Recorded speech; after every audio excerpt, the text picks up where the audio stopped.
Slate down, slate up. Right, we're back with the rest of this podcast because my computer decided that it needed to do a Windows update mid-podcast. And also, then my internet went out. So we would have been off the air one way or the other. So Sabotage. take what you can get as I go and find the notes. And where were we? We just done Inspector. Yeah, so we're on to Vinland Saga Season 2, Episode 5, Path of Blood, and Episode 6, We Need a Horse, which is like, I love the opposites of that thing. It's like, political thing, there will be blood in the houses tonight. Stakes. Like, you literally have our fucking boy Canute do the, what was the Joker fucking speech? It's about sending a message, it's not about the money, or whatever the fuck. Yeah, he does that, and then the other guy's, we need a horse.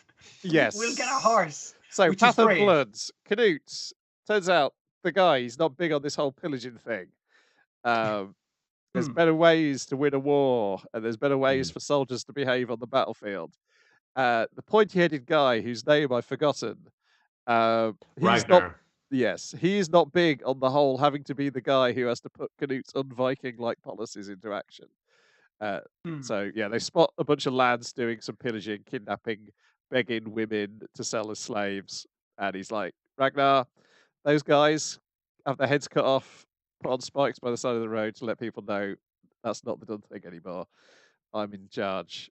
And Ragnar's kind of like, I mean, like, I'm not too gone on it, but the men love it. So, are you sure? It's like, yeah, we want to send a fucking message. We don't do that anymore.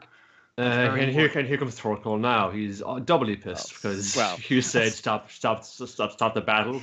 We're done. We've done what we needed to do. And said, but I haven't killed everybody yet. What are you doing? It's funny that his own army is basically between him and Thorkel is making his way through. Initially with a carriage, and then on his way back through just with himself, like bursting through a whole army just by himself. His own army, technically, but.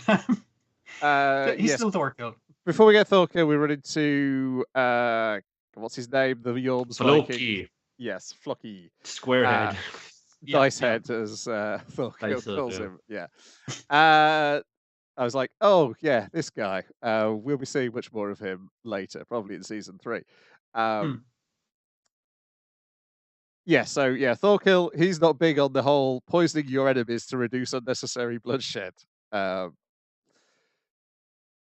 he charges at him, makes a speech. They're like, are you going to let him talk to you like that? And Canute's like, yeah, he makes a good point. It's like, if my plan doesn't work, then, yeah, I've got to pay attention to what Thorkel says, because that's the thing I have to do instead. He's doing the most unkingly, Viking kingly things of not letting the men pillage and rob people and that kind of stuff. Like, letting people talk down to him as the king? It's like, it's Thorkel. What are you going to do about that? Yes. Well, we'll find out what he's going to do in later episodes. But yes, the reason he's off to Mercia to see Edric. They meet up with Edric. Edric basically wants to pay him off. He wants to pay him 4,000 silver, and he'll pay him an additional 4,000 silver if Canute's men leave Mercia. And then Canute makes the point of like, no. You're going to betray Ethelred because you've already betrayed him by offering me this cash. And I don't want this cash. I want you to betray Ethelred because you know his movements. You'll be able to... You've been in his court. It'll be easy for you to explain how the best way to finish him off. You can get close to him, that kind of thing. Yeah. And then while all this is happening, we see his men building a pyre, and then they light a pyre, and then that sends signals across Mercia. And it's like, what are you doing? I don't want your stuff. I don't want your stuff. It doesn't mean anything to me. I'm the only one standing between fucking you and all this kind of shit getting burned to the ground. All right. You see all these pyres all dotted across the landscape, right? That could be your whole kingdom in flames if I felt like it. Yeah. But I'm not going to do that. I'm just going to have you kill the king for me. Yes. And then it quickly goes through a bunch of other stuff, which with 3 years worth of Canute's history is... He wins, because the son of Adolf saying, well, that means I'm going to be on the ruler then, but said, no, we got rid of him too, so we just kind of worked our way down the line of these upstarts and took him out. I've done that method in Crusader Kings 3, And my guy got so stressed out from poisoning babies that he got addicted to hash. That doesn't apparently happen to Canute, but like it just to show how differently it can go. Yeah. I don't think they mentioned that Edric was like on Canute's side until they got rid of Ethelred, and then that Christmas Canute finished Edric off as well. He didn't last very He's a long. traitor. He's betrayed once, betrays again. Can't have it at risk. And Thorkill, and then Thorkill is not happy about how well Canute has managed to do this without. There's obviously some Viking stuff going on, but not as much Viking stuff as Thorkill would appreciate. It's a giant world war. I should be chopping off so many fucking heads, but I'm here sat talking to fucking you. I forgot about his little buddy, you know, he's more like fun saying, "Hey Thorkill, what's so sad, buddy?" "Oh, I'm depressed. Haven't killed anybody in weeks." "Oh, that's too bad, man, you know, but hey, well, things might get better enough when Canute's got a good head in his shoulder to see where this goes, alright, man?" Has anyone ever talked to Thorkill's friend, or is this just Thorkill's imaginary friend? I'm like, I'm not sure I've seen anyone else interact with him. I might just be misremembering. Then We Need a Horse, my notes read, Thorfinn and Ida need a horse. So they need to get the horse to get the roots out.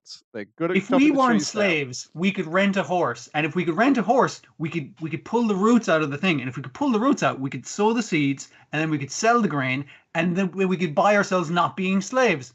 Wait a minute. Hold on. Can we get a horse? No. There are like 10 horses here. Yeah, but we need these. You're not even using them. Yeah, we might need them though. We don't want you breaking them. So get the fuck out. As your man's saying, you can't have a horse. They're too important for you slaves. Like they're very busy right now. One guy's like, "I'm taking a horse." He's like, "Yeah, okay." Just bring it back with a full tank. Usual. Yeah. So they're really fucking annoyed. But a weird old man hears them complaining. As they're walking by a field, and he's like, "Cool, help me clear this field entirely of rocks, and I'll get you a horse. Also, come home with me and do a bunch of chores, and I'll get you a horse." Tom Sawyer over here, like years before it ever happens. So this is the mysterious old man Sverkel. He basically horse for chores. They do chores. They get to use the horse. And it turns out that he is the master's master. It's the dad, the old master. And this is the old man that Snake was talking to off screen when he was he's being staying.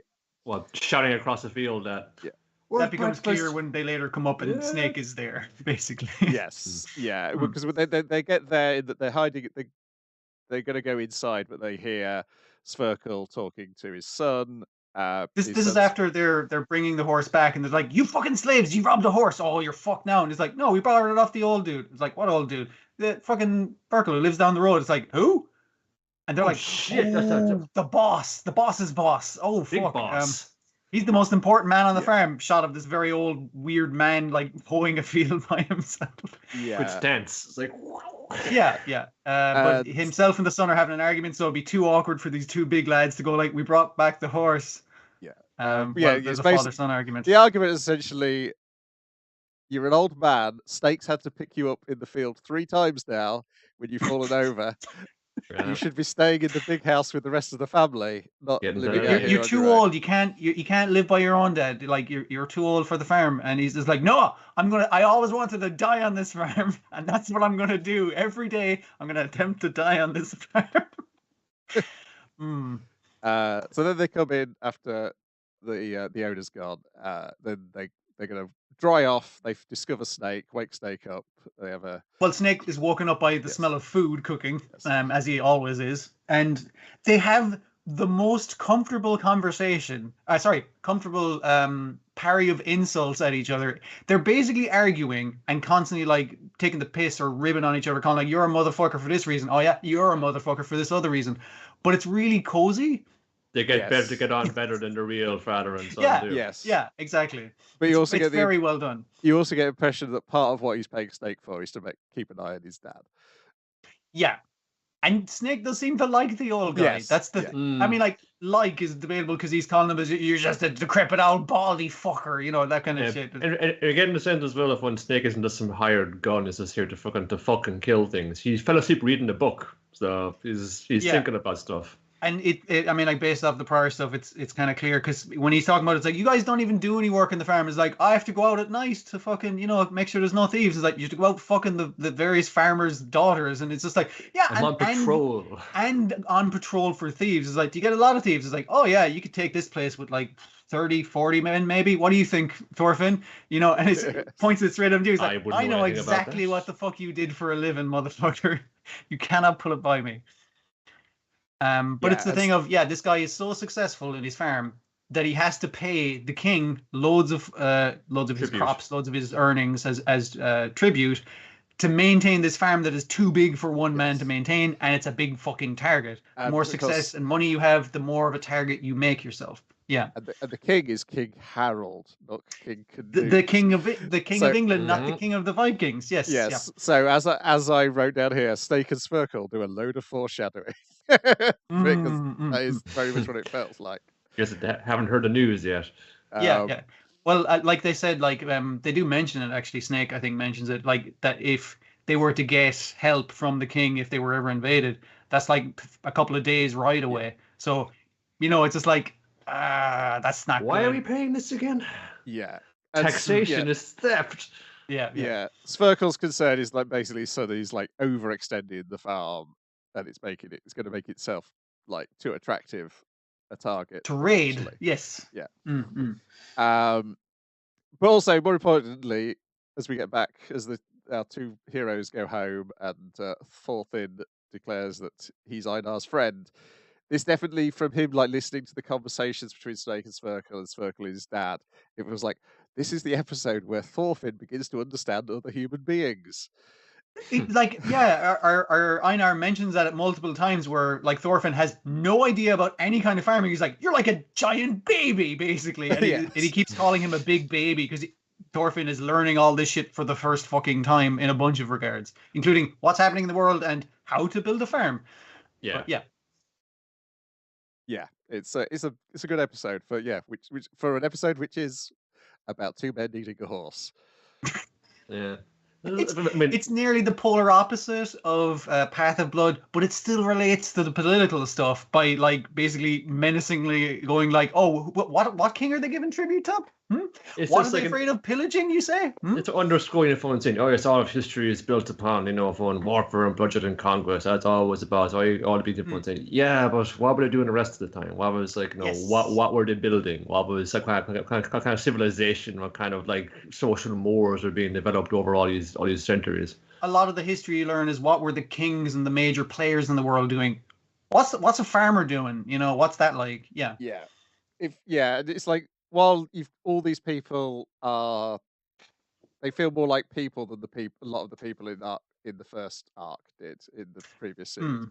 Everybody in that was a little bit turned up, and I guess turned up in the comic and then turned back down again for the anime because the anime knew where the comic was going. So at that point, because it knew the tone to adopt. Yeah. Yes, because you read the first chapter and it's like reading like the early Berserks where it's much more caricaturish than it becomes.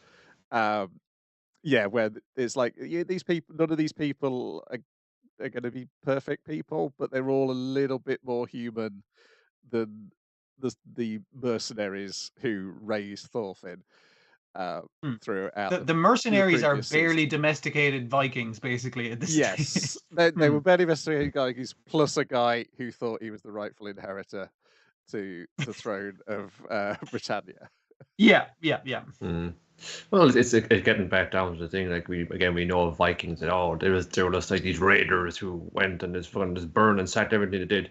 In the winter time when they didn't have much farming to do, so to make ends meet, they just hopped on a boat and just went up and found riches. Like they did it out of necessity, and maybe a bit of like kind of adventurous spirit as well. But it's also as Thorfinn and Einar are having a conversation where it's like, wow, they don't have farms where I'm from, and he's like, how the fuck do you not have farms? How does that even it's like you can't even picture a world like Iceland where it's like you cannot subsistence farm basically. Yeah. Then we got High Cards, episode 5 and episode 6, Power Game and Take Back 5, in which the plot is turned right up in episode 5. Now I so- understand what's happening. Yes, John Doe, the villain from the previous episode, he's going to turn state's witness. He's going to let everybody know about the Klondikes. Detective Sugar Peace, she's the one who's going to deal with this. Those two softy names rolled up together, the perfect rookie with ideals of justice. Meanwhile, Detective Young is on the phone to Theodore, and it's becoming clear, like, okay, so Theodore and Detective Young were childhood friends, as was the head of the Klondike family, Ban Klondike. And I suspect we're going to learn that you're the fella from episode 6 is the 4th childhood friend. So Mr. King. Yes, Mr. King. Oh man, I love those guys in episode 6. But yeah, they're great, really great. Yeah. But episode 5 is just everything is going a bit bleak as John Doe disappears from police custody and ends up at this party that Ban Klondike is having for all his wealthy friends to raise money for children's charities, and then has John Doe brought out and his head swivels itself. Twists off his body. Yes. What a show, huh? Guests, and they're all like, "Oh God, this is horrible." And it's again like a thing of our young ideal detective. I can go out and arrest that guy who can summon a gun. And it's just like, yeah, but now your partner is gonna sell this guy to the mob. So you know. You can't protect all corruption yourself. Also, they know that because then they've sent their other assassin now to fucking. I think not even like drive a truck into you. She thinks she can like telekinesis a truck into you, as in it's going to like levitate over you and crush you underneath it, and not to kill you, but to send a message button saying, "Don't poke into this any further, or else you're getting the bus next time." So Young wants to know from Klondike what on earth's going on with these cards, because I thought you guys nicked all the cards. So why are they all over the country and other people are finding them? And then Klondike's explanation is no sort of explanation whatsoever. Well, we saw what happened. They were in a helicopter and she dropped them. Yes. You can't say that; it would lose face. You know what? If you have like a story or a campaign or whatever the fuck, you need to find the 7 magic stones, and it's like, well, how many has your organization found so far? None. It's like it makes them look like a real fucking asshole. But in this case, they did have them all. They were bringing them back, and wouldn't you know it, they were attacked by someone who could summon 1 million bombs. So it's like spread across the world. What can you do? It's like it seems like kind of like an inside job at this stage. Yeah. Yeah. And Ban warns Young not to trust Theodore. Yeah, and also Sugar Peace. She's not warned off. She's going to continue to investigate. Maybe a little more sensibly and expecting betrayal at every turn, but which would be the way of it. Yeah. But I like her explanation of her determination to put things right. It was like she once spotted a spelling mistake and wrote a letter telling them about it and got loads of goodies in return. And that's what has driven her to become a detective. It feels good, man. Good things happen to you. To be really pedantic. Yes. And then in Take Back 5. So is it the 5 of clubs is up for auction on a cruise liner? You get a history lesson as well about the founding of the country. Yes, because so essentially the country used to be somebody's RPG campaign, and this story is what happens millennia afterwards. Because there was a wizard, there was 52 knights, they were given powers, they all died, but in return, the wizard got the young boy the wizard brought to be obviously like an Arthurian type situation, inherited all the cards and therefore could defeat the evil invaders. Yes. And that's why we have the multiple kingdoms we have today. Yes. Yeah. Well, single kingdom. It used to be 4 kingdoms, now it's 4 land. It's 4 lands under 1 kingdom. Yeah. 4 principalities. So we got the UK, Las Vegas. What else have we got? Well, I think we've seen the others really, yeah. Art Kingdom, Fate Kingdom. And the cards going missing a month ago is connected to some sort of abdication plan that the king had. But importantly here is our gang of heroes are going to steal this card to prevent, what's his name? Kingston. I can't remember his first name now. It begins with King. It begins with a B before it says being called King, because like his both his hench persons, one Blitzspan and fucking and Bell, whatever their name, I only work with bees. That's my whole thing as well. Because he's probably gonna be able to outbid them. But the idea is they have our young lad with near infinite money. They're bidding with him to make it look like they're doing this legitimately, but they're going to switch the cards in the background. Yes, he's head of the rival automobile company. I bet that's all it is. Who's who? Yes, yeah. And it's quite fun because, in the terms of law and order, our heroes are the villains in this episode. Because 100% villains. Yeah. This guy is only using his guys to run interference so he can legitimately bid on this magic card. Yes. He's doing everything like as legally as you possibly can on possibly illegal auction on a cruise ship. But still as legally as you can. Yeah.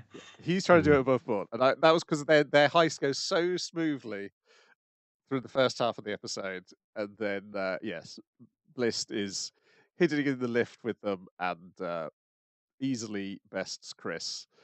And then Finn, he's suffering from seasickness throughout, which then prevents him from helping Chris out. Wendy is absolutely rat-assed. She's made a bit of honeypot to try and install a security guard and swipe his card, but she went a bit too into the bit and got wasted. I do appreciate that your man's seasickness hits him at the exact wrong point where he vomits on our guy while he's supposed to give the last bid, and it's just like, jeez, It's just everything is set for and saying, okay, we got a lot of moving parts here. We don't need you getting seasick now as well, so we'll just keep it under control, and everything go fine, and then everything goes looking. It's like so much hot vomit falls in my lap, just like I said it would. Yeah, because he wanted to change the plan, but Chris used his seduction skills on him to suggest that it was fine for Finn to take. And it was fine. It was fine. It was fine until Bliss showed up to prevent them from committing the crime they were going to commit. But then it turns out nobody gets the card because our telekinetic from episode 5 shows up in a helicopter and just rips it out the boat. It's just like the thing she does for us to throw up a helicopter and just levitates it out. There's no fucking nuance to it. Yeah, I can just do this. Well, who's going to stop me? And then King's annoyed the next day that it's covered in the papers. No one mentioned his name and how much money he'd bid on it. But I got the winning bid. They're all talking about this grand fucking heist in a helicopter with telekinesis. It's bullshit. Where's my name? Where's fucking Bliss? It's like, he's got the day off because he's got to visit his kids. Good. My employees deserve their time off, and my subjects deserve their rights. I mean, he's a good boss. I'll give him that. Yeah. Yeah, he definitely seems a better boss than Theodore does. He's running a legitimate company. He's going to bid on it with his money and buy it, and it would have been officially his. Yeah, he seems all right. He's a weirdo, but he's all right. Yeah, he dresses in a style that makes you remind you of a seven-tailed fox or something, with his giant fur over half of his body. It's like a fur cape sash type situation. It's bizarre. Yeah. Yeah, and he's got a crazy belt as well. He dresses like a JoJo's character. Whereas everybody else is dressed in smart suits. But then there's a contrast with Bliss, who's seems like the most serious and competent character we've seen so far. Gotta get home to his kids, He's got mouths to feed. We don't see what his other assistant, we know they're both players, but we don't get to see her card. Not yet. They're so efficient. We only needed one of them to stop the entire heist that our heroes were doing. Yeah. But yeah, this is a good pair. I like we got the Klondikes properly on because we got to see all the other henchmen. We got. It was fun when Young was teasing Bobby Bull about getting shot in the arm in episode 1. Yeah, I watched this close together with Bungo Stray Dogs, and I had forgotten Bungo Stray Dogs and its proclivity for absolutely brutal and graphic yes, violence we'll get to merriment that. like that. Yeah. And then like Highcard do as well. I see a dude fucking kick it slowly twisted off. It's just like, holy shit, what the Yeah. I was like twice in that evening going, Jesus Christ. Oh, I mean, Sometimes you get that kind of synchronicity between like Highcard has the superpowered and Highcard and Bungo both have the superpowered mafia police type situation, and obviously Fire Hunter and Giant Beast of Ours had it's that like weird fucking like world different than ours kind of rules. It's weird that kind of sometimes you get synchronicity in seasons like that. Yeah. Yeah. Then we got Vampire Dies in No Time, episode 5, The Dream Quest of Unknown Fukuma, A Kind Man Under Siege, and Last Stop Urashin Yokohama. Dream Quest of Unknown Fukuma is the cat. He's trying to escape from Fukuma. He's like, I will hop in his bag, and then when he takes the commute to work, I will escape. Turns out Fukuma lives right next door to the offices of the publisher. Yeah, so he lives in some sort of black void usually, so the cat can't escape from that. But like he just walks out and then into the next door building, and it's like, I guess I have no chance to escape. So this is, instead of this being the evil cat will finally escape and unleash hell on Earth, it's I've accidentally brought my cat to work. Oh no, is basically how it goes. But it is an evil cat, so that does make it funnier. But more importantly, this is an episode where we get to flesh out the world of publishing. Jesus Christ! You know the way vampires are like normalized, like it's like, what happened, you man? It's like, fucking vampire bit me. I'm on fucking antibiotics. It's like, Jesus, let me know how you're doing. Like if you need to take time off, that's grand. Vampires are a very basic problem. It's like, my vegetables have gone off. They've all turned into vampires. Ugh. Vampires, very basic problem. Publishing industry, fucking terrifying, scary, like otherworldly. Are they cloning guys? I think so. Growing in vats, yeah. Yeah, they're growing them in vats as publishers. Fed information, to be the best possible editing team. Editors, for any kind of They've also created an editor by making a cyborg bear. That's right, yeah. The reason why that these editors are carrying weapons around is because they may be attacked by other publishing companies at any time. Trying to poster another editor like bursts into the offices, like not actually wielding like a machine gun or anything, wielding some sort of martial weapon and swinging it around, going like, "I'm here to take your fucking clients." Is basically the thing. So they have to fight off these things, I presume, daily. Yeah. So we got some of that. Then they're going to see Ronaldo, and he's like, we're going back to Shin Yokohama. I can make my escape there because I know that town better than Fukuma does. I'll be down an alleyway. You'll never find me. But yes, it turns out he does. Makes a break, and then they end up. Ronaldo and the cat end up inside because he runs into Ronaldo, and that's how they both end up inside the Iron Maiden. But it's actually quite cozy in the Iron Maiden, and so the punchline is at the end punchline is that he's realised that he likes Fukuma. The pluses outweigh the negatives. Respects Fukuma. Yes, and then the punchline is that he's bought him a cat-shaped Iron Maiden. At which point it's like, no, I need to escape now. Gotta get out. Like this guy, we've established that Iron Maidens are comfortable, so that's a nice thing to get for your cat. Also, like this guy really he's an unfeeling editor monster, but he really loves his cat. Like he had a little shrine built to his cat before his cat ever even got to work. It's like, this was for the day when you'd finally hear it. I had this cushion prepared. All this kind of stuff. It's weird. They're fine. Warming up to me at last. Kind Man Under Siege. The last 3 members of the Vampire Hunters have gone to get their vaccine because they're afraid of getting shots. And I forgot what the 3 most cowardly vampire hunters went to get their anti-vampire shots. Yeah. What's the Iron Arms guy's real name? I always forget his real name. That's kind of what happens. Unfortunately. That's the joke of him. Yes, because it's Ronaldo, Shot, the one who's got the secret perversions, and Satetsu. That's the guy. And the deviant scientist who works at the vampire control has got a very suspicious vaccine that he injects Satetsu with, and it turns him into a vampire because the plan was it was supposed to be a serum that would give a normal human the strength and powers of a vampire, but it just turned them into a vampire. But Satetsu has such a good nature that his vampire urge to drink blood is constantly at odds with his good nature throughout this. And it's not like it's generally his urge to drink blood is held back by his politeness. Like he's like, I'm gonna fucking kill all you and suck your blood. And the guy walks in and is like, hey, you guys, oh, sorry, you're in the middle of something. And like he does stop. He's like, sorry, and he waits for the crossing signal to cross the road. Like he's very polite. This is stopping him from doing all the vampirism that he really wants to do as a vampire. Yeah. Yes. So they give him the cure for this.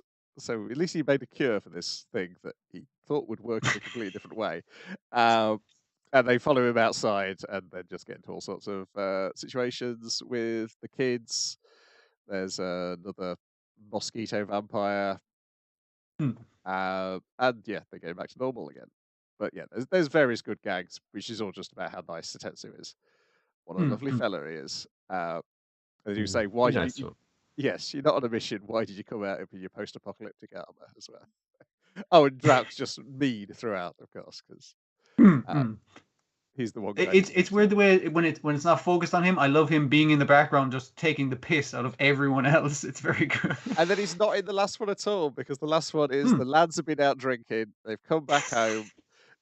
They're on the train back home. They missed the last stop, and they're going to wind up at the very end of the line. But it's not the end of the line that they may be familiar with. It's actually the strange Shin Yokohama station. Nobody is empty. And this is like this Shin Yokohama station vampire who I trapped you in my nightmare dimension.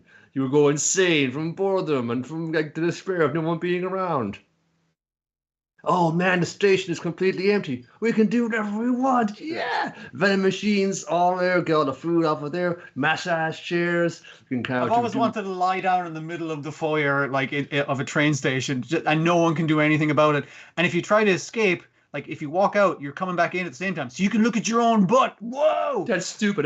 No man, try it. Well, saying you're right. I've never seen this before, you know. And you wouldn't have. You've only ever seen a photo of it, or you've only ever seen it in a mirror. You've actually kind of seen how it looks like. It's initially the thing of all of their nightmares. Like none of them are going to get to do the things they want to do, including the what's the vampire that's with him? The vampire. He's etiquette breaking vampire. So like he can't tweet about this, but he can sure take pictures of them all looking at their own butts, that kind of thing. So everyone's really entertained by being trapped in this hell station. Yeah. Yes. And the hell station is really fucking annoyed about this. Because when I say lads, it's a weird bunch of lads as well. It's Ronaldo, it's Shot, it's Bobo, the son of the convenience store owner, and it is the etiquette breaching vampire. They just all happen to be going the same way. I mean, like, yeah, a weird night out with the lads. And when the vampire tries to turn the station on them, their solution to this is to punch the station. Oh, the sign is saying die, die, die. It's like, let's punch it. Punch that sign. It's like the words are going all wibbly and weird, like JoJo colors. Like, let's punch it. Yeah. Punch just the give it a whack on the side. Usually fun to say, like a TV going on the fritz. You gotta get a big belt. It'll get right back in the shape again. There's an earthquake. Punch the earthquake. It's so incredibly childish and fucking wonderful, and I like that the signage is being used to express that the vampire station's annoyance at these motherfuckers who aren't despairing that they're trapped in a nightmare dimension.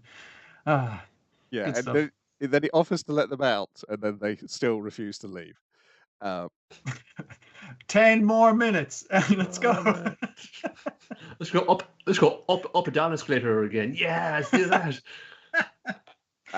And their singing's great because it just sounds like a made-up song that they're making up because they're drunk in a train station.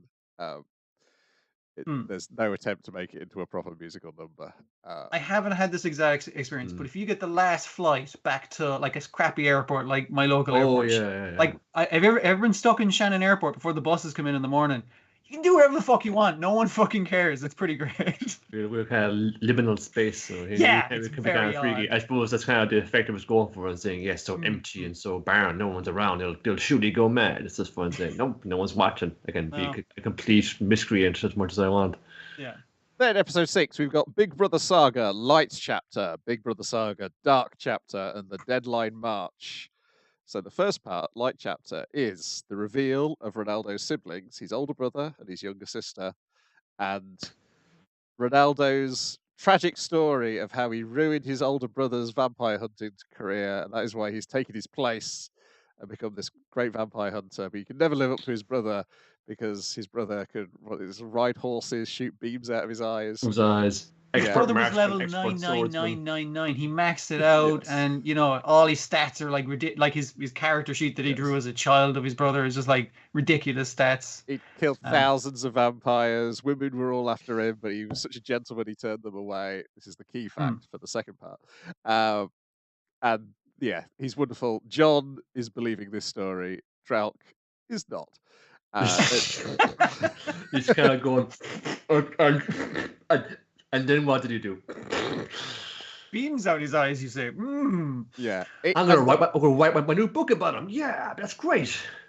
I like the way that it starts off as like a typical anime tragic story, and then the details start getting too big, and They become very, very child adoration details. Yeah. And Ronaldo, being an idiot, has not changed his opinion since he was a small child. Yeah. It might have suspected over time for one thing. They did with the fake mustache. He was like the chief of the Vampire Hunter Bureau. Yeah, like no, the same color hair, same eye color. Yeah, that's his brother. That's him. Yes, you know, very poorly disguised. But the rest of the bureau don't know that they're related.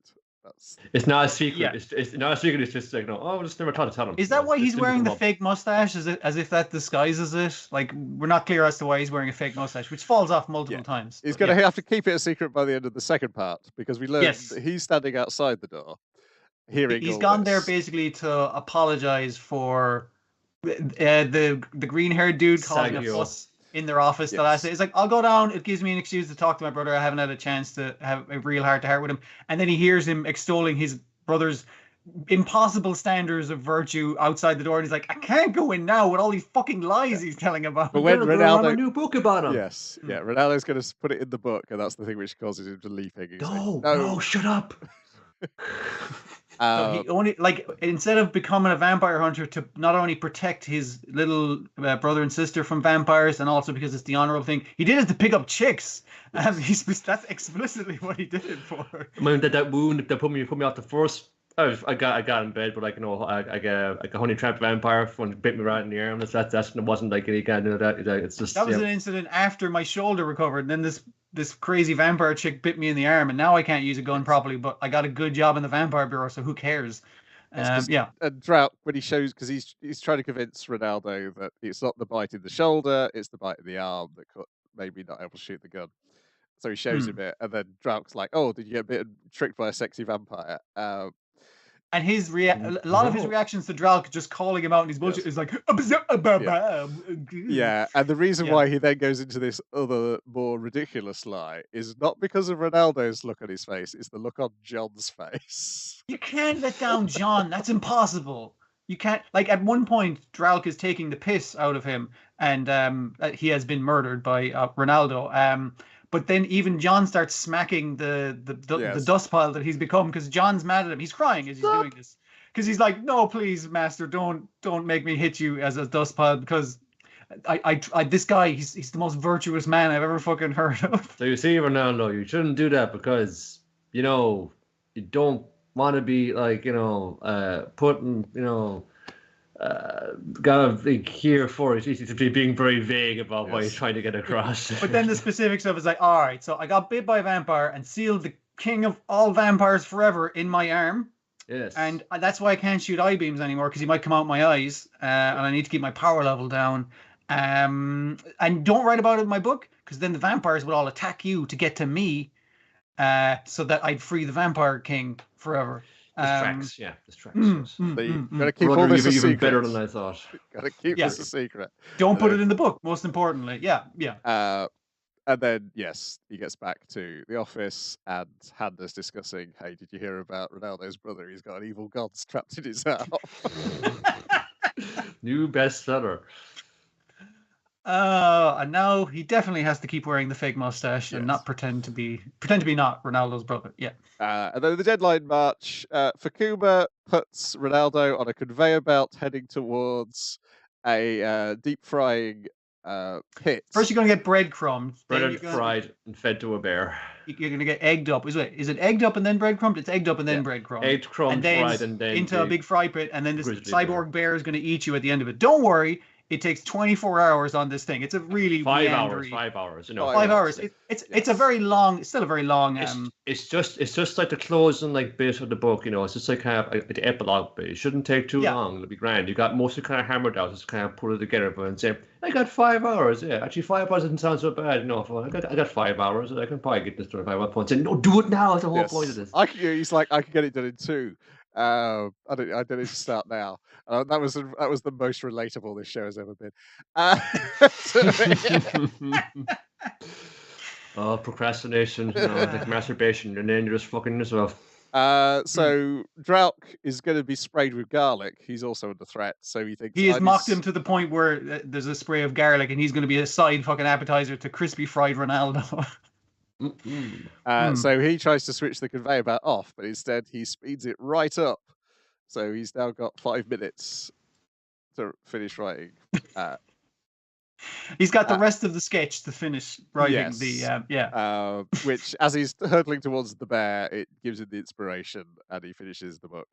And then he is caught by the bear, who puts him down because he's an employee and he wants to see this book come out, so he's not going to eat him, regardless. And then they just spray Drauk with garlic anyway and dangle him over the pit of oil. I mean, there's a bunch of other good jokes in when the other editor shows up to try and save him by throwing a ninja star at the right spot, and he's like, "Are you sure you can hit the ropes and not me? I'm 80% sure I can do that." And it's just like, Or Drauk feeding himself into the conveyor belt and to try and jam up the works, but he's like, "That actually feels pretty good."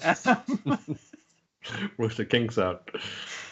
There's a bunch of fun jokes in that on top as well. But it is a very relatable thing about having a fucking deadline and going that's probably not a big deal. Yes. There's just life flashing before his eyes, and there's fun. Oh, that's it. That's why. That's a perfect ending. He did need the threat of a bear eating him.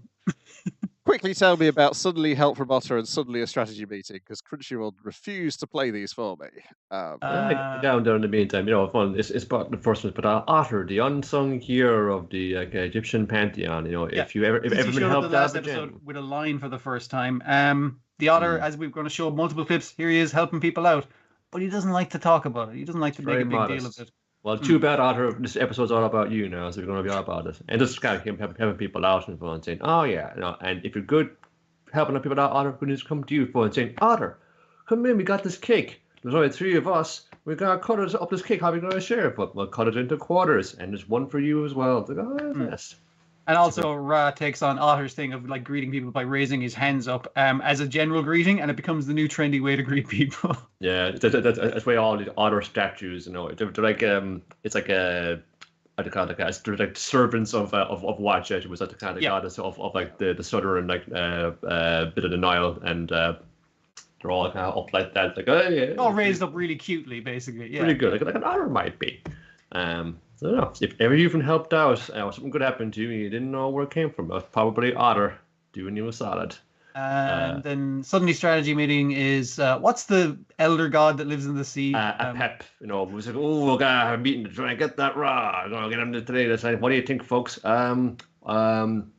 Eating contest. Well, they'll do one saying, eating contest. You eat more things. Whoever loses fits the bill. It's like fun. Here's your carpaccio for the appetizer. And here's all the kind of info thing. Yes, I need all this. He's won because he's ordered the classiest things on the menu, and the contest changes basically. It's like, damn, I can't beat that Ra, even though Ra kind of isn't playing the same game as you initially set out to do, and that's why you're losing. Also, the fact that all his followers are just Ra's fucking children in masks, is kind of like. He hasn't picked up on that bit yet. Yeah, karaoke doesn't matter for one thing, because you might beat Ra in karaoke, but then the serpent goddess, who was the idol of the Egyptian idol, a pantheon world, can beat everybody by saying, "See, it doesn't really matter, does it? It's always going to be a bigger fish or a bigger snake." So just be happy with what you're doing and just be causing chaos. To be your whole thing. That's fine, man. Then we got Bungo Stray Dogs, episode 43, Tragic Sunday, and Bungo Stray Dogs, episode 44, Dogs Hunt Dogs. So, did they listen to Rampo about taking this job? No, they did not. Nope. Nope. Just got a reward for civil service. Got to take on this job from the government. But no, we can't do the chief. And it looks like a bunch of punks. No, we're doing this. I'm out. I'm done. I'm out. I'm going to do my own thing. And let's let Rampo do his thing. He's better at doing that way anyway. I said, we'll leave him be.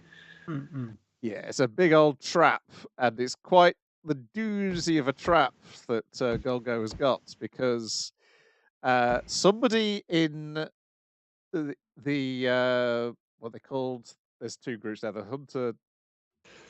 So there's like, okay, so we have like there's the Cave Angel, and they're like this terrorist group, and who there's are like five, and there's 5 of them. Yes. Okay, and there's 5 of the hunting dogs, but one of them's not here. Yes. Well, we only know of one of them, was Nikolai Gogol. Yeah. Anyways, they've done a series of grisly murders, or whichever. Is this like underlying theme relating to like but to do with the angels now, and how they fall from grace, Like, I don't know how melting a dude's face off is, every mag of that, but it's some grisly shit anyway. So yeah, anyways, it clearly lines up to this this angel thing. So that's how they know this. Not only is the serial murders, but like we know what the next one's going to be based off of the order of it. Yeah. Yeah. Rampo finds the chief. I can't remember his name, but he tells them that there's a member of the Decay of Angels who has a gift that lets him take a piece of information from your mind that he wants, but in return, he has to give you a piece of information from his mind that you need. So yeah. It's an equal exchange, basically. Yeah. So in taking the location of the book, which lets you write things in it, and which, remember that? That's kind of what this whole thing is just founded upon. I remember bringing it back again. That's why all these groups keep showing up to fucking the city and messing it up. Because it's a book that you can write whatever reality you want to into it, and now that's reality. As long as it follows a proper narrative structure, it might happen. But even a page out of this is a page what's the same as having the whole book. So someone's got a page out of it. Yeah. So there's the guy government who thinks he's going to bring down the detective agency by revealing all the crimes that various members of the detective agency have done, because all of a sudden loads of evidence for those crimes has shown up, which was no longer previously available to people. I wonder how that happened. We see that Mushitaro is seemingly still alive, because we see his blood dripping, and he's declaring like, "Oh, that's what the actual plan was, for me to undo my powers, so that whoever had been using my powers to cover up the crimes of the various members of the detective agency, that evidence would suddenly be available for somebody to incriminate them." But that guy is then being tricked by Golgo, so his assistant turns out to be him, and then he takes members of the government hostage, ties them to chairs inside a chainsaw. So basically, the chainsaw is around them and attached to the chainsaw engine. Yeah, the saw part is attaching them to the chairs, and it'll go off at this time and saw right through your fucking torso. And I was like, well, that's horrific. Surely they'll prevent that. No. Even worse than that, they do it because they've written the story on the page. So when the 5 members of the detective agency get there, they're about to break through the door. The story kicks into being. It's so good because you have the snipers and the police set up outside, and they're like, we got a shot of them, but they're all wearing hoods. We can't see who's what. All these guys wearing like white hoods, and the detective agency is all right. We busted in 3, 1, 2, and all of a sudden they're the guys in the hoods. Yes. And it's like, wait, what? Oh fuck! And also, we've got memories. I'm holding the thing. I've just chainsawed them in half. Golgo is now tied to a chair, and he gets chainsawed in half. He's like, "Please don't chainsaw me in half, armed detective agency!" As he dies. Yeah. Before this, though, he is our hero, our little tiger boy, has got his foot stuck in the basement. Yes. Yeah. He's that power is like surprisingly fucking good, actually. Just I put my hand into my cape, and I can pull. I can have my hand teleport anywhere within this range. He says the fucking range, and pull things out. And it's like, man's like, that's not that fucking good. It's like, what if I grab your leg and start stabbing you in the fucking leg? What are you going to do then? Or Nothing. put it into the ground, you know, and even with tiger power, you can't get it out of there. Yeah. Yeah. He's because he's like, oh well, maybe I'm just a bad. Like, there's two possible reasons of doing this. Yeah, maybe I'm just a madman, or maybe I'm completely sane. And then the second question I've got for you is, when did I start lying in my description before of why I do these things? Yeah. So Asushi gets his foot stuck in the ground, teleported into the ground, so he's not there. So now, our heroes have memories now of kidnapping these people. They've got memories of doing all the stuff that the other people did previously. And they're in big trouble. They know they didn't do it because they showed up here to stop them doing it, but they've been implanted with memories of setting themselves up doing it, and also they are now the people who did it because reality has been rewritten, so that's the case. So I assume if there was anyone in those White Hoods, they're now outside the room and they can just go home, or those were just like mannequins or something, because it appears to be able to subtly rewrite things. When Rampo's meeting with that guy, is like, I've been stabbed and I'm going to tell you a secret now. And then the security camera kind of catches him and it's just like, oh, all of a sudden I have the knife. I'm going to guess I've stabbed this man now. That kind of thing. Yeah. They come in to gas, the army comes in to gas them, or the military police, aren't they? Because yeah. What's the difference? Military police and the army? You've obviously it's a SWAT fucking team. They all got machine guns and all that shit. Yes. So yeah, basically the army. To avoid being gassed, our heroes kill themselves. Almost kill themselves. They go to the brink of death. Yes. By not breathing at the time. Yeah, I was just thinking about pointing. Come on, you go focusing on Atsushi and and Dazai and that whenever he's around before. Never kind of used Yusaku as one enough like kind of fun saying, oh, and then they just do because she mostly kills them and then like brings they them back throw in up. the gas grenade and they're like gas grenade and it doesn't show you the shot, but you presume the next thing she does is slit everyone's fucking throat, including her own, and they all die. The gas dissipates. The police come in and they're like, ha, we're alive again. Yeah, everybody gets to use their powers, really, except for Atsushi, who gets stuck in the ground before he gets a chance to. He's really taken out of it, unfortunately. Yeah. But see, it's good because Doppo, he gets to spot the thing. He can't write it down yet because he gets his book sliced before he spots what the thing is. He did a thing about saying I just like drew or I wrote down like the walkie-talkies because we've been using your frequencies for good operations like plenty of times. So we've been listening to all your like communications up to now.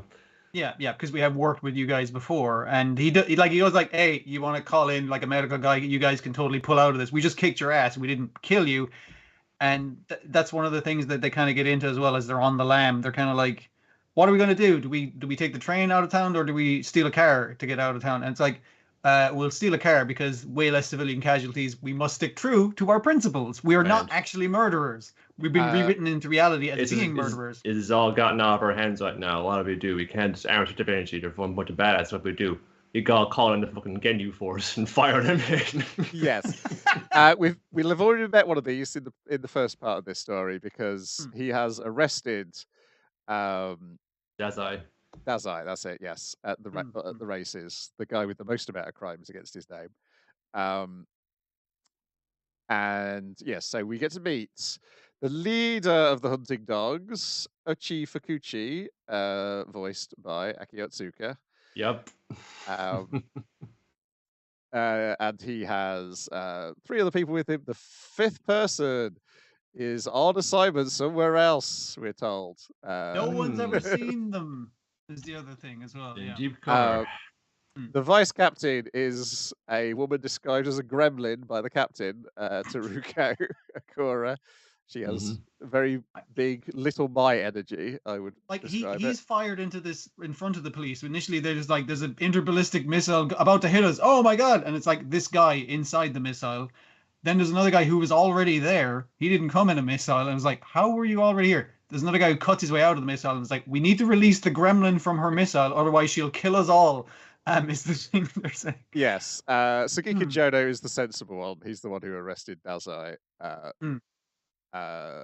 He's blind, but his other senses are so powerful. He's Daredevil, yeah. Yes. Yeah. Tetsuo is the final one. He's the guy who just likes to cut things. And he's dumb in every other fucking possible regard, but he's really good at cutting things. Yeah. Yep.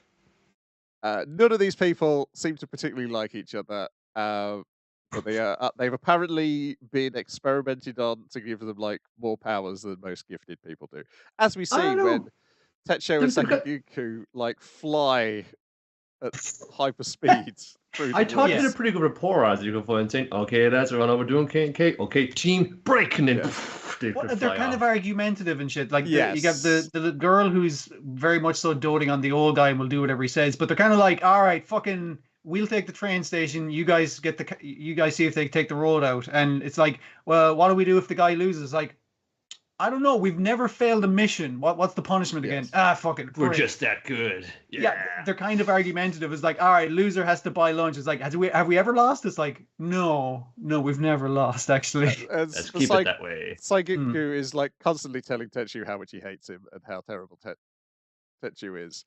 Do you know that you're the one out of this group who I hate the most? I hate the way you smell. I hate the way you fucking sound. I hate the way you breathe. Stop breathing right now. I'm trying to fucking track him. You just stop breathing. So they presume they like when they steal the car when Duffo's like it clearly had been stopping multiple cars until he got found somebody who got car theft. This is like the 7th or 8th fucking car. It's like, is your car insured against stealing? He's like, yes it is. It's like, congratulations, you've just won a brand new car. That's a badass line. I loved it. That's very good. Yeah, but it's clearly this isn't the first one they fucking stopped, because I appreciate that he's not being a villain despite reality being rewritten that he's a villain. So that's good. Well, it's about his ideals of like the guy do it. They're more important that he lives up to those. Yeah. And that's what it'd be his downfall. Yeah, so it turns out it's really his downfall actually. Yes, we said that Tetsu's gift seems to be that his sword, when he draws it, is incredibly long enough and to can reach bend. a car and can bend. Yes. But yeah, there's lots of fun stuff with the chase of like the. It's such a good fucking like car action scene. Turn the car invisible, so like no. So your man's like he's just floating down the street. He's like, what? No, your man pulls him out with him. Well, first of all, Sagiku suddenly appears in the car where the assassin girl had been sitting. It's like should be sitting, but she's gone. Yeah. She's gone on a road with the other four apparently not noticing. Then there's all the car disappears. He falls out, or gets pushed out with them, and turning the car invisible while he's in it to knock him out of the car and disorientate him. Running over a guy in an invisible car, fucking great shit. They tell Duffo to flee, but Duffo's not going to leave anyone behind. And the fact that like when he gets hit by a car is done in like a very comedic manner of like him the way he bounces, spins hit by the car. And then they get their asses kicked. And then against these two episodes, I was like, what are the Port Mafia going to do about this? What are the Port Mafia going to do about this? And then at the end of the episode, it's like, no, this is what the Port Mafia are going to do about it. Well, you also mentioned that one. There's one place we could go to ground in, but I wouldn't want to go there if we actually had to. Well, you go to the Port Mafia because, they've much to lose in this as well. It's like, it's such a good pair of episodes because the Tragic Sunday is like, this is like, whoa, that's real fucking dark shit. And then this episode, our heroes on the run, and it's a big action set piece, and it's really exciting. And it's like, wow, they can just barely get away. They can't quite get away. And then the villains show up to save them, and it's just like, yeah, brilliant. Yeah, and also because it's Chuya, and he saes the boss has sent me. You're like, is that the Port Mafia boss, or is it Dazai sent him? Yeah.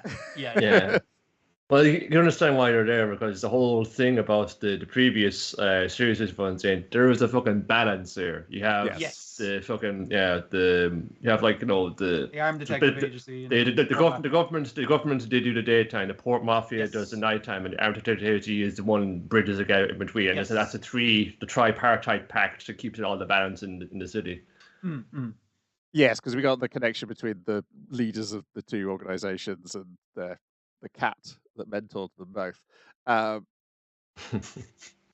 in the last story. Yeah, so because it's like the sword can't suddenly hit these guys because it's being pressured by gravity into the ground. But I mean, like even the use of that sword is great. You get to see a car chopped in two. That's pretty great. The only person who gets injured is the one person who could fix herself, but like immediately after that, he's like, "Hey, chop off the doctor's head immediately." And we see that your man jumping in front won't work because our the guy who's like the strong guy tries to, no, Mr. President, and push the other guy out of the way, but they both get slashed anyway because he can move the sword whatever fucking way he wants it to move. So it's kind of like the only person who could save us now is a guy with infinity gravity from a helicopter. Yeah, and Kaioka and Atsushi are still in the basement of the government building in the first place. Because she hasn't left him behind either. Much like our Doppo guy is just like, yeah, I've come back to save you, because he was about to get gunned down by the military. He's like, oh, brilliant, the police are here to save me. The police are like, we see a tiger, we're gonna shoot him. It's a good thing there was a ghost ninja there to cut down all the bullets. Yeah, Rampo got shot at, but he escaped, and the boss got. I mean, if you say escaped, we heard the shots over the phone, and he jumped out of a fucking several-story window. Yes. Presumably, he can detective his way out of that situation. Yeah, and I guess I'm gonna guess as the story goes along, we're gonna drag in as not just the Port Mafia, but other people into this storyline. Other people who we've come across along the way. Yeah. Oh yeah, I mean, it's like, going to get a little bit of him, but it's like the dude of Russian government who that I knew from the old days, along with your man Sakanosuke Oda, who's dead now. But it seemed to talk about him because he's the dude who can kind of like pull up the memories of anything from any person grabbed it just by touching it. So like, the fact they have the memories now of committing the hostage execution there means that that'll prove their guilt, even though it's been rewritten, as far as I can tell, to do that. Yeah. So like you've rewritten the evidence and that kind of thing. Yeah. And even then, can you even trust him, because like it's like the government agency now, they're rotten as well. It's like there's multiple things in there. The different dude who gave him the award initially, he's the shiftiest looking motherfucker you've ever seen in your life. He's out to get him, basically. Yeah. Please accept your award. I hope you enjoy it. I'm not going to betray you or bring you down at all. It's like, oh, why are you making that face then? Why you look that way? Part of my brain is still thinking, oh man, I should have watched the earlier episodes of this. But no, that's a fucking trap. What you do is you skip the light novel stuff and you go to the good shit. And the good shit is so fucking good. And this story is still going on in the comic at the moment. So so no end to it anytime soon. That's fine. That's okay. I know. But because the fact that you got chop off the first three in any given series, but means we gotta fucking hit this thing running on the phone. It gotta be fucking full gear as soon as you get into it, and it doesn't let up. Yeah, I was going to say, it's escaped my brain, flown out of it. I'm sure it'll come up when I watch another episode this week. Then finally, we've got 2 episodes of Giant Beasts of Arse. Episode 6, An Inescapable Shadow. Episode 7, Violet Evokes the Memory of Horns. Inescapable Shadow, we're still with the Mountaineers, and we've got what's the lad who's lost his memory, who's hunting them down? Jiro. Oh, sorry, no, not Facade. They say Fakad or something. Yes. Like they pronounce it differently than it's written. It's really weird. It keeps throwing me every time he says it. Yes, Facade, who's got his own Yumi. They get interrupted by the old man. They have a bit of a fight. He gets buried in some rocks. I do like the old man is just like, hey, you're pretty good, kid, and just like knocks a mountain on top of him to get away. Yeah.